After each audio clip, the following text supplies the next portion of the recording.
नमस्कार। आजको यस भिडियो ट्युटोरियलमा हामी रियलिस्टिक ढोका बनाउन गइरहेका छौँ। सर्वप्रथम त हामी एउटा प्लेन एड गर्छौँ रेक्ट्याङ्गल टुलबाट। त्यसपछि गुगलमा जानु होला र आफूलाई मनपर्ने ढोकाको फोटो चाहिँ डाउनलोड गर्नु होला। सकेसम्म ढोका चाहिँ अर्थोग्राफिक भएको राम्रो।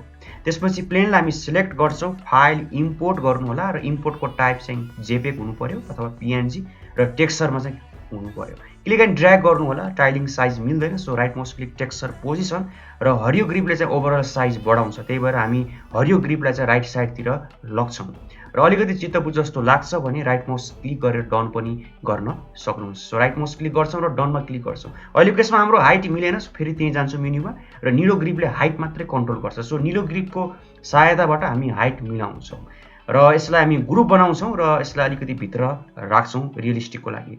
र देख्न सक्नुहुन्छ हामीले 1 मिनेटभित्र रियलिस्टिक ढोका बनायौँ र ट्युटोरियल हेर्नको लागि धेरै धेरै धन्यवाद।